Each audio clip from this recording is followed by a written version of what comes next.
Kak, teman-teman kasih tepuk tangan dulu dong, luar biasa. Ngajar dan bikin kelas itu jadi lebih menarik. Yes, gitu, benar buat banget. anak-anak. Kalian yang jadi fokus kita itu jangan dulu kita belajar. Kalau YouTube algoritmanya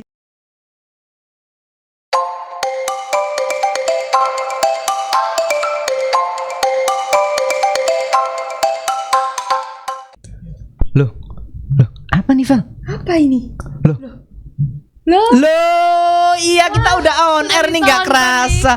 Ya ampun, saking deg-degannya dari tadi gitu ya, nggak kerasa. Akhirnya kita udah on air dan tentunya di bulan yang spesial lagi kita berjumpa lagi bersama teman-teman yang ada. Halo semuanya.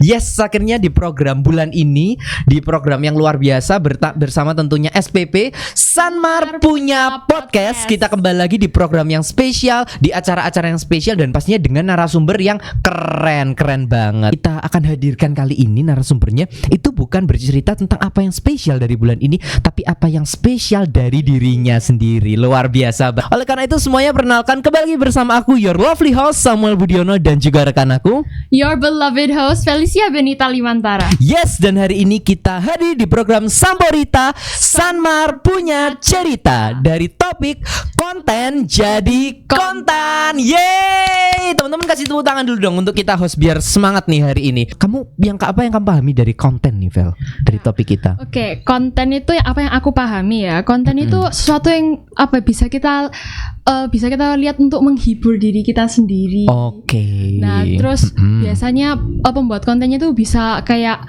berkreativitas, menarik perhatian, betul, menginspirasi orang lain. Tema kita kali ini itu dari konten jadi konten. Emang menurutmu sendiri bisa nggak sih dari kita membuat konten bisa menghasilkan jutaan rupiah gitu, bisa nggak sih? Penasaran gak? Pastinya penasaran ya. Kita langsung aja panggil ya, Vel ya. Ini dia Kak Maria Citra.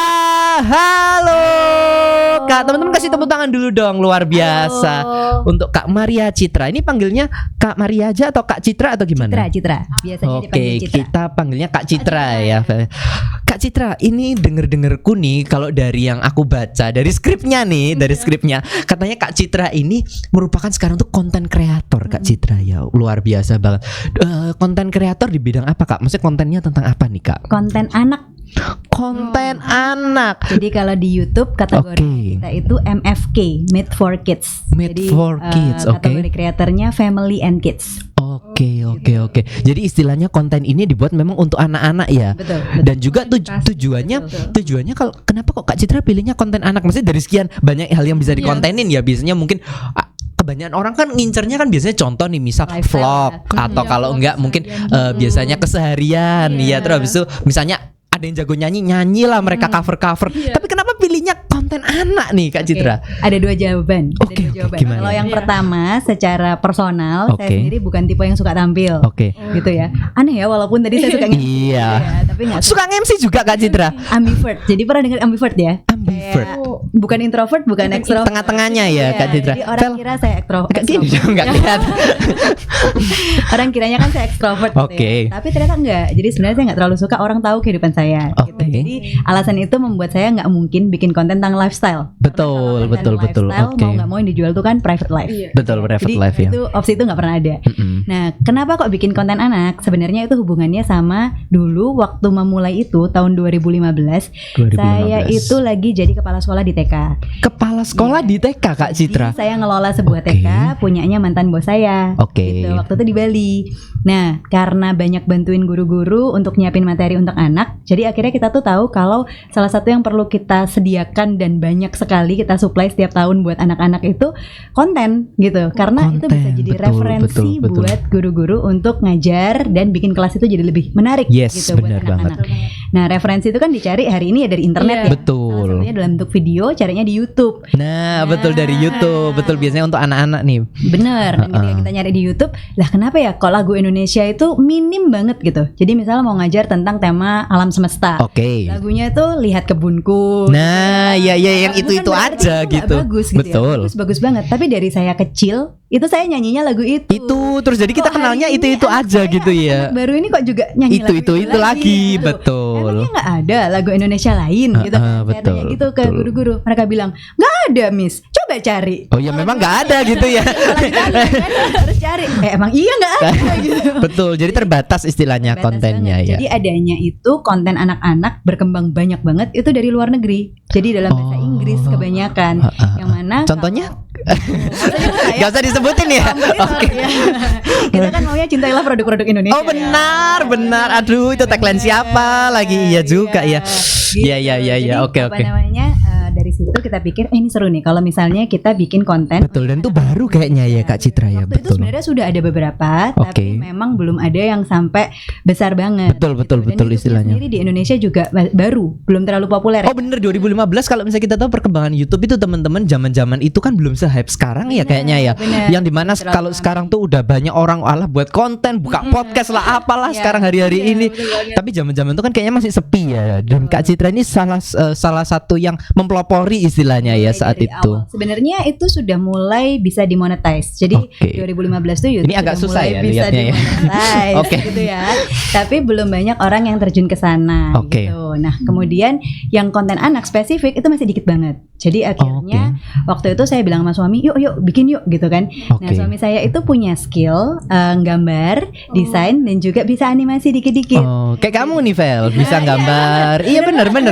Nanti saya prospek untuk kegiatan lain. Oh, boleh nih. Boleh ya Vel ya. Iya. Jadi apa namanya berangkat dari situ, akhirnya pertama kali di desain adalah gimana sih caranya kita kalau mau bikin konten buat anak-anak. Ternyata yang lagi tren dari luar negeri itu pakai animasi. kemasannya. Betul Iya, animasi pakai ya. animasi. Berarti kalau animasi harus ada karakternya. Yes, Karakternya benar. enaknya manusia yang dicute-cutein dia. atau orang atau Hewan, betul. Orang manusia atau orang. Akhirnya kita mikir, wah kayaknya hewan lebih lucu deh karena Oke. kalau hewan itu di animasi bisa cute dan kita bisa apa namanya bikin mereka melakukan hal-hal yang nggak masuk akal. Betul. Lebih banyak variasinya lah istilahnya ya, Lebih betul. untuk Fleksibel. dianimasikan gitu ya. Betul. Akhirnya oke lah hewan gitu ya. Terus mulailah menciptakan 3 karakter hewan. Apa namanya dalam bayangan kita ini hewan harus asli Indonesia. Pertama Oke. itu harus asli Indonesia. Terus mereka ini harus punya karakter yang beda-beda. Contoh hewan yang asli Indonesia tuh kayak gimana Kak cerita waktu itu yang masih? Ayo pelajaran geografi, tak balikin ke kamu. Gajah. Bener kan gajah? Cendrawasih gitu. Ya, tapi kita nggak pakai cendrawasih sih. Kita Oke, pakai gajah. gajah. Jadi dari Sumatera kan ada gajah ya. Betul, gajah Sumatera. Terus monyet itu juga beberapa varian. Oh itu iya ada betul di Indonesia, betul. gitu. Jadi salah satunya kita pakai monyet. Lalu satu lagi itu untuk mewakili Indonesia Timur kita pakai burung nuri. Oh, Gitu, jadi jenis spesiesnya pun waktu itu Enggak sih, ditunjukin ya. enggak Oh, spesifik banget soalnya Iya kan? agak susah ya untuk Iya. menggunakan detail. betul dan jadi juga ya. di animasi gitu. Iya, Jadi kita iya. ambil elemen-elemen intinya aja gitu. Terus mereka bertiga itu secara warna harus variatif. Jadi menarik ketika digabungkan bertiga. Oke. Terus secara tampilan itu juga harus beda. Ada yang Oke. kayak strength-nya itu di ukuran dibesar gitu ya gajah ya. Jadi dia power gitu kan. Betul. Tapi ada juga satu yang bisa terbang, burung kan beda ya. Betul. Terus monyet itu lincah gitu. Jadi Yes. apa namanya itu juga mewakili karakteristik yang berbeda-beda. Jadi Oke, betul. Iya, kita dari awal pengen bikin itu diverse. Nah, terus dikasih nama akhirnya. Dikasih Nah, nama. Apa iya, tuh namanya? kasih Kak Citra nama. boleh dong Jadi, di-spill. Nah, itu jadi awalnya bikin desain karakter dulu. Oke. Dikasih nama. Kita mau channelnya itu mudah ditemukan oleh orang. Betul. Jadi kita pakai nama waktu awal itu lagu Anak Indonesia Balita. Nah, Lagu Anak balitanya Indonesia ini Balita. dipanjangkan jadi nama karakter. Baba untuk gajahnya, Lili untuk burung nurinya, Tata untuk si monyet. Oh, Jadi dari situ iya. awalnya. Itu sejak 2015 Kak Sejak Citra ya. 2015, betul. Jadi kalau disingkat kita tuh Balita, tapi kalau orang-orang YouTube nyebut kita tuh Live, lagu Anak Indonesia Balita. Oh. Tapi kalau sekarang kita juga mulai ngembangin brandnya Balita dan Baba Lili Tata gitu. Oh, Balita dan Baba Lili Tata ya Kak Nah, Citra ya. Oke. iya. Jadi kita pakai 2 brand itu gitu. Oke, yang saya mau tanya ini tuh adalah Kak Citra, karena pertama kali Kak Citra itu mulai 2015, terus habis itu istilahnya buat konten anak ya. Bener. Dan kalau misalnya kita tahu nih Kak Citra, biasanya kalau misalnya saat itu kalau kita lihat zaman-zaman itu yang mana YouTube belum lagi hype, Bener. Kak Citra waktu itu kok ada keberanian untuk mutusin, udah deh aku mau terjun full di YouTube aja, terus habis itu untuk ninggalin kesibukan-kesibukan yang lain untuk full di YouTube, apalagi di zaman-zaman itu istilahnya belum se-booming sekarang. Kok Kak Citra berani memutuskan untuk hal itu, gimana Kak Citra? Nggak langsung pastinya. Oke. Jadi 2015 itu kita develop workshop kayak Betul. masih bikin aset-aset gitu ya, mulai bikin skrip, mulai ngeplan kira-kira nanti mau bikin lagu apa-apa aja gitu. Kemudian kita tabung kontennya sampai cukup untuk diupload seminggu sekali sampai 1 tahun. Oke. Jadi ketika itu sudah dilakukan, kita bisa konsisten upload seminggu sekali sampai 1 tahun. Itu fanbase mulai kebangun. Oh, Dan dari betul, fanbase betul. kebangun, ya dari situ ada analytics yang bisa dipelajari. Kayak apa namanya, tren perkembangan subscriber. Gimana, betul. Tren pendapatannya, kayak gitu ya. Nah, baru di tahun ketiga sih kita menseriusi untuk kayak oke, yang lain jadi secondary, ini yang jadi fokus utama gitu. Oke. Karena emang udah ada projection dari Betul, udah ada perkembangannya ya kelihatan. Bener. Jadi, Dan juga Kak Citra untuk yang pertama kali dulu berarti Kak Citra istilahnya dengan kata lain masih ada pekerjaan ya, pekerjaan. Iya, betul. Tinggal semuanya buat itu kalau emang belum yakin. Oke. Gitu. Kalau di YouTube itu lewat checkpoint tertentu itu nanti ada partner manager yang akan bantu kita untuk mempelajari analytics dan membantu mengevaluasi dan ngasih proyeksi ke depan gitu. Jadi ya setelah juga sudah ada itu, kita juga jadi lebih percaya diri ya untuk ini oke nih untuk diteruskan. Dan dulu belajar kok kenapa kok yang diputuskan waktu platformnya YouTube Kak Citra, kok nggak mau platform yang lain atau mungkin belum ada kah atau gimana zaman itu? Kayaknya sampai hari ini yang mudah untuk dimonetize baru YouTube sih. Baru YouTube ya. Selain marketplace ya. Betul, iya bener. Dan juga saat itu Kak Citra kalau misalnya zaman itu gimana sih caranya belajar kan setiap platform itu kan ada algoritmanya ya istilahnya ya. Gimana caranya Kak Citra waktu itu belajar algoritma dari YouTube yang mana saat itu belum terlalu hype kayak sekarang, belum terlalu umum kayak sekarang, istilahnya masih terbatas. Gimana Kak Citra mempelajari itu? Kita aja yang sekarang coba-coba YouTube gagal gitu ya kan, padahal udah banyak infonya gitu masih gagal. Gimana caranya Kak Citra saat itu? Gak pernah dipelajari dengan serius, gimana ya? Bukan gak pernah dipelajari dengan serius. Artinya kita cuman fokus ke kita bikin konten, ada karakteristiknya, ada ciri khasnya, dan kita bangun konsistensi. Jadi misalnya di-upload tiap hari Jumat, upload tiap hari Jumat. Ada apapun yang terjadi harus upload. Betul. Betul. Kita bangun ekspektasi. Jadi kalau ada orang yang mau cari kita, udah follow kita, dia akan bisa expect setiap hari Jumat tuh akan lihat kita. Gitu sih. Jadi itu yang dibangun gitu ya. Sorry, bukan Jumat dulu, pertama kali waktu seminggu sekali itu Sabtu hari yang kita pilih. Oh, Sabtu, betul kan anak-anak pada luang soalnya Sabtu ya. Iya sih, betul. Jadi itu dijaga, kemudian ya itu tadi standarnya itu dijaga sama. Kenapa kok pakai karakter? Supaya lagu A, lagu B, lagu C itu tampilannya sama gitu. Kayak orang ketika ngeliat, oh ini monyet yang tadi kan gitu. Oh, iya, betul. Bisa ada continuity gitu. Oke. Jadi istilahnya pertama yang jadi fokusnya bukan kayak misalnya gimana sih cara ngasilin duit dari YouTube-in dulu, bukan gitu dulu ya. Jadi bikin aja dulu, terus ketika sebenarnya baru mulai ada AdSense tuh lewat setahun. Oh iya kan, lama ya kalau gitu ya. Berarti kayaknya kita yang kurang bersabar dan kurang konsisten kayaknya ya. Bener. Jadi yang pertama caranya konsisten dulu Kak Citra ya. Ya bangun brandnya kita. Brandingnya dulu, betul apa, sih. Gitu kan. Nah kalau hari ini lebih susah lagi pasti dari di tahun 2015 dulu. Karena persaingannya ya Kak Citra ya. Karena hari ini tuh udah banyak banget creator baru. Dan kalau kamu mau stand out, ya pertama entah kamu orang terkenal banget gitu ya. Bener, yes. Apapun yang kamu lakukan itu orang pasti orang lihat, betul. Atau yang kedua, yang kamu bikin itu belum pernah ada gitu. Jadi kamu kerja di niche yang memang baru atau bener-bener aneh gitu. Jadi bener-bener yang different. Kalau misalnya kamu sama aja kayak yang lain, out of the box ya istilahnya ya, betul. Kalau kamu sama aja kayak yang sama yang lain, itu akan mudah untuk kelewatan juga gitu. Karena ya itu hanya itu cara yang bisa bikin stand out sekarang. Itu dulu aku masih ingat ada guru di SMA, kayaknya di SMA ini, aku lupa guru siapa yang bilangnya. Jadi kalau kita mau jadi pemenang atau jadi yang nomor 1, ya pilihannya tuh cuma 3. Yang pertama, you have to be the first. Oke. Nah tapi kalau nggak semua orang kan bisa jadi the first, karena ini kan masalah momentum, masalah waktu. Kalau kamu kelewatan momentumnya ya kamu lewat, bener. Tapi bukan berarti kamu nggak bisa sukses, karena masih ada opsi lain. Yang kedua, you have to be the best. Yes, the best ini about having resources. Karena kalau kamu mau the best, kamu berarti harus tahu orang yang the first tadi bagaimana dia cara ngelakuinnya, berapa duit dia gelontorin ke situ, timnya seberapa expert. Yes. Do much better than that guy, gitu kan? Itu the best. Nah, ya berarti kamu punya resources. Jadi kalau kamu anak orang kaya atau kamu punya investor yang gede banget, ya kamu bisa aiming sumbernya ya, sumber dayanya gitu ya, betul. Kita sendiri kita honestly bukan aiming untuk kalau ini angka 10 gitu ya. Untuk quality mungkin kita akan nggak selalu striving untuk 10 karena Yes. untuk 10 itu kompetisinya juga gila-gilaan. Kita juga tahu kapasitas kita sendiri. Betul. Cuman kita juga jaga kualitas supaya tetap bagus. Tetap bagus, Nah, itu yes. tadi jadi bisa the first, the best. Yang ketiga, be different.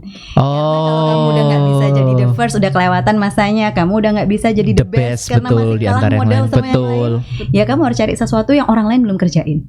Dan itu biasanya ketemu di intersection. Jadi misalnya kamu tadi bilang kamu suka main gitar, kamu suka nyanyi. Tapi banyak loh orang yang Banyak banget waktu itu, betul. Wah, udah banyak banget, betul.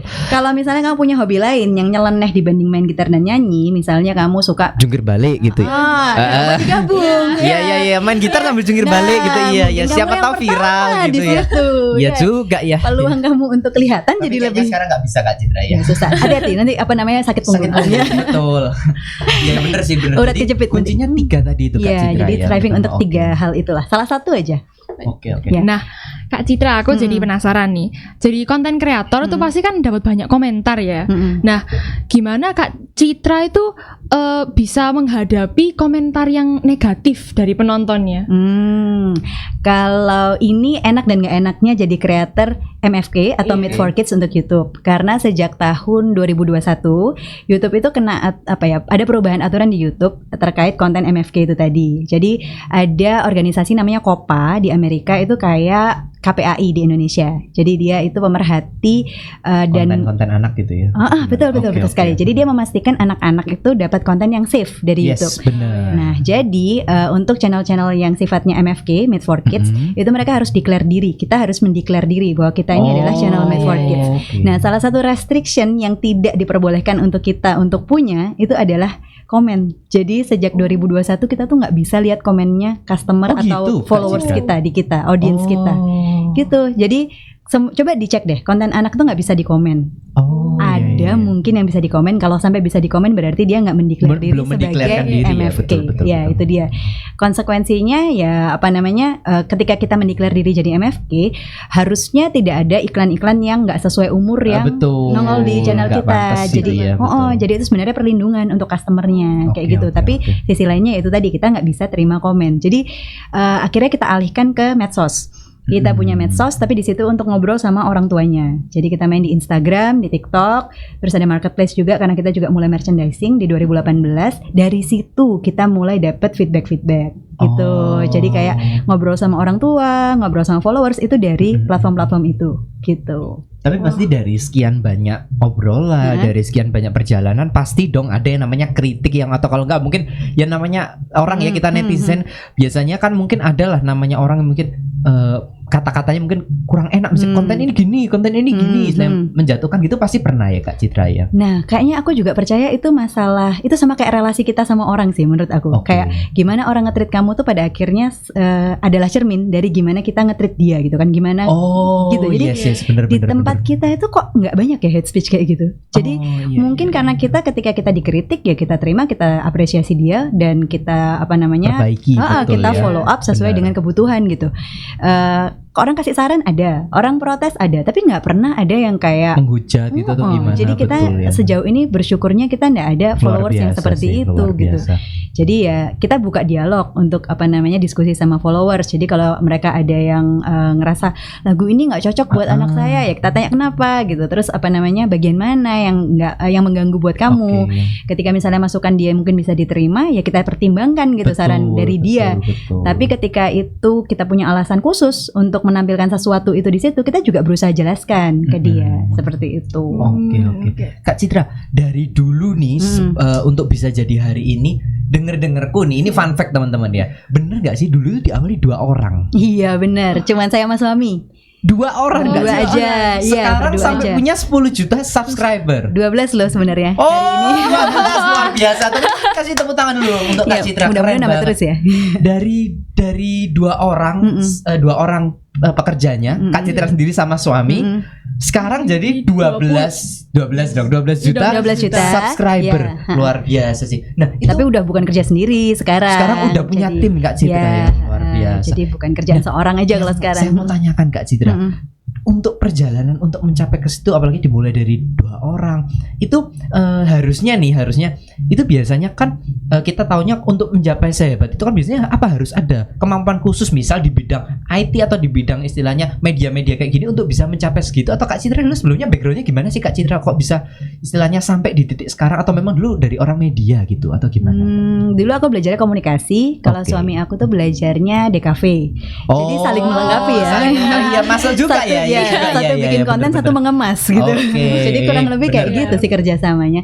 Terus untuk semua tools baru, semua teknologi baru, itu pastinya harus belajar terus. Karena kalau kita punya mindset habis lulus kuliah atau lulus sekolah itu kita selesai, itu nggak mungkin. Karena bisa maju. Perkembangan teknologi, perkembangan ilmu itu kan jalan terus ya. Betul. Tadi si Felicia dengerin nih, saya ngobrol sama Pak Adi di belakang. Zaman-zaman waktu masih kecil, saya tuh ngalamin disket dari selebar ini menjadi kecil, menjadi flash disk, menjadi CD. Iya, betul. Kita tuh memang harus terus update karena yang dunia di luar ini juga berubah terus gitu. Jadi dalam perjalanan belajar terus, iya, softwarenya ganti-ganti, iya, atau tren lagunya berubah-ubah, iya. Betul. Jadi ya kita emang harus ngikutin dan harus adaptasi gitu supaya tetap relevan sama zamannya. Iya. Gitu. Nah, Kak Citra ini aku jadi penasaran ya. Kak Citra bisa kasihin tips untuk menjadi seorang kreator. Terus konten kreator. Iya, konten kreator. Ya, maaf. Jangan deg-degan dong.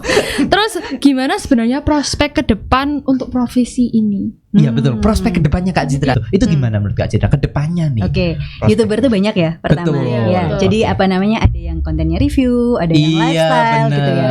Kalau yang akhirnya dibangun oleh Balita, oleh kami ini, itu kami akhirnya bangun IP. Jadi kayak bangun karakter Mickey Mouse gitu. Gitu.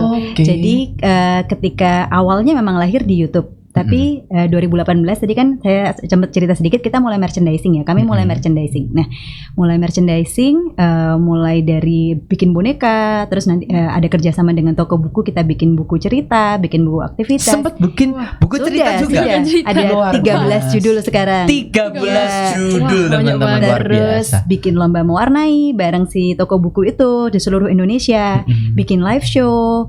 Kemudian ada eventnya juga nih ya. Oke. Akhirnya kita juga sampai ke licensing juga sekarang. Jadi ada brand-brand yang mau naruh karakternya kita itu di dalam produknya mereka, di kemasan produknya mereka, dan pakai iklan karakter kita untuk dimasukkan di iklan mereka gitu. Jadi arahnya ya YouTube itu cuman untuk tempat lahir aja, tapi berikutnya dia dibesarkan di luar itu. Di luar itu, benar. Dibawa keluar Bukan gitu. hanya istilahnya kita setiap hari kerjaan cuman konten doang, tapi istilahnya kita juga bermain di offline-nya juga ya, di luar Di juga. mana-mana. Jadi di semua platform Benar, di semua online dan juga di offline, iya. Jadi pada akhirnya kita inginnya karakternya ini sustain. Perkara nanti platform yang berkembang itu apa, kayak Mickey Mouse kan dia udah hidup di berbagai platform. Benar. Dari masih film Berarti yang hitam putih ya. dikuatkan ini berarti istilahnya adalah branding karakternya ya. Benar. Ya, Mungkin kalau kalau vlogger atau content creator individual, dia kan bisa tua ya, bisa keriput dan mungkin habis itu orang Selesai jadi lah, udah turun nggak ya lagi masanya dia. Biasanya kayak Itu hebatnya animasi. Animasi tuh nggak bisa tua. Mickey Mouse tuh dari saya belum bener lahir juga ya. Bener.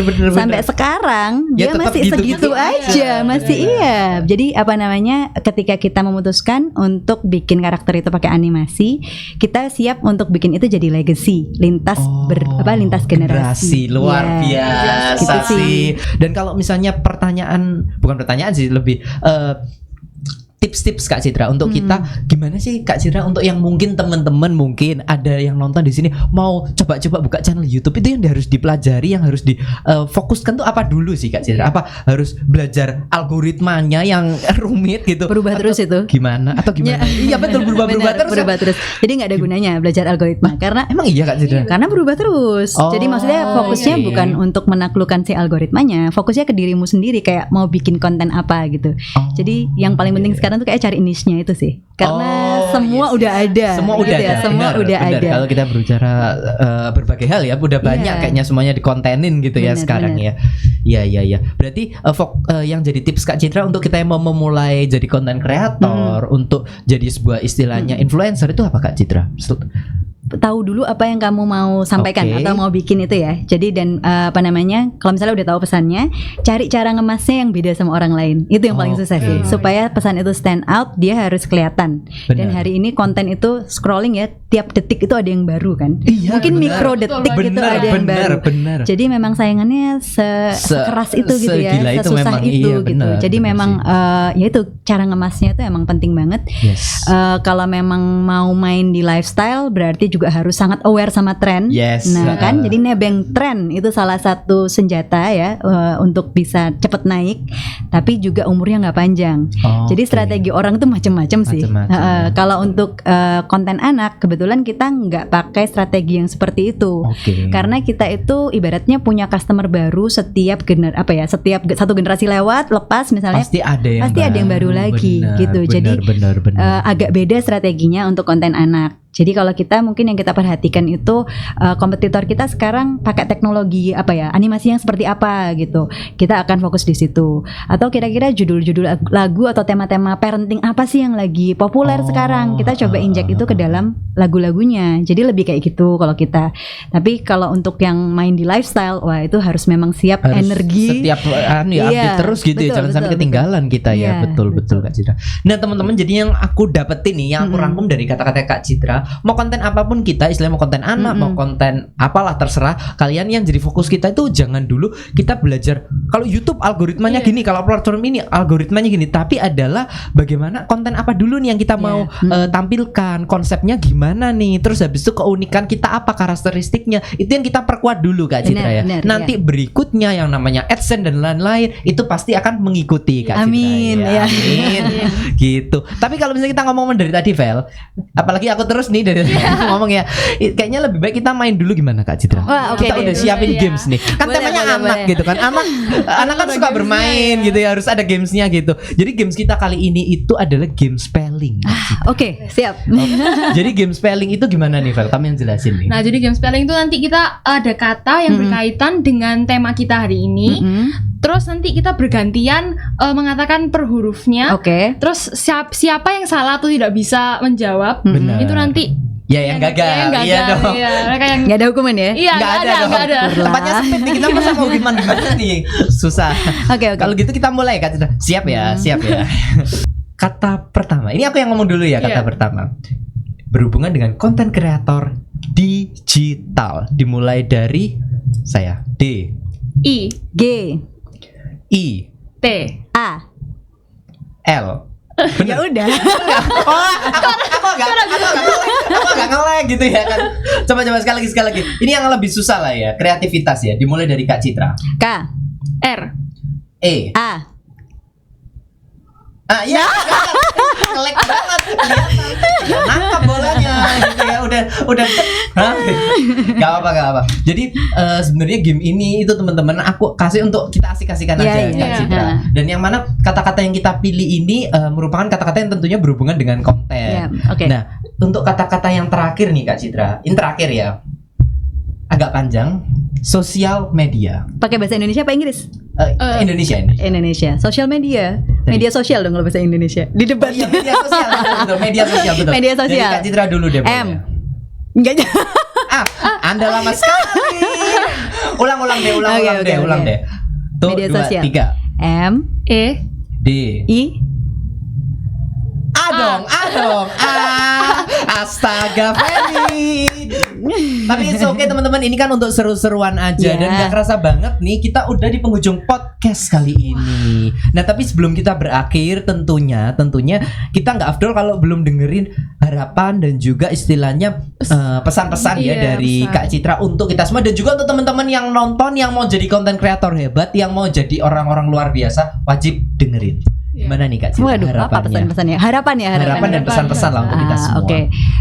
Sebenarnya kalau lihat generasi baru, generasi kalian itu hopeful banget sih aku, karena kayak teknologi dan fasilitas yang kalian punya hari ini tuh di zaman aku tuh nggak ada gitu ya. Kesempatan untuk bisa rekaman podcast seperti ini, benar-benar meraktekin skill yang diajarin secara teori di kelas itu di zaman aku langka banget. Terbatas banget. Iya, langka gitu banget. ya. Jadi apa namanya? Kalau emang mau ngembangin diri dulu tuh kita sendiri yang harus cari caranya gitu untuk cari kesempatannya, cari panggungnya di luar. Nah, hari ini tuh kalian difasilitasin untuk bisa ngembangin semua yang kalian punya itu sampai seoptimal mungkin gitu. Yes. Jadi semoga dengan bekal dan dukungan yang banyak dari Yang sekolah, lebih luas gitu ya, Kak Citra, dari ya, keluarga, dari orang tua dan kesempatan yang juga mudah didapat di ujung jari kita sekarang ini, ya kan? Mudah-mudahan itu bisa bawa kesempatan, peluang yang lebih baik buat kalian dibanding dengan generasi aku yang sebelumnya. Gitu sih. Amin ya pokoknya. Semoga podcast hari ini harapannya bagi kita semua dan juga tentunya Kak Citra dapat bermanfaat ya Kak Citra ya untuk kita semua, untuk teman-teman yang nonton, siapa tahu ada bakal the next Kak Citra yang baru dari Santa Maria. Amin. Amin. Ya. Dan akhir kata nih kayaknya waktu kita udah mau habis. Saya Samuel Budiono dan juga rekan aku nih di sini. Felicia Benita Limantara. Dan juga tentunya Kak Citra. Terima Kita kasih. semuanya mengucapkan terima kasih dan bye-bye. Bye. Terima kasih.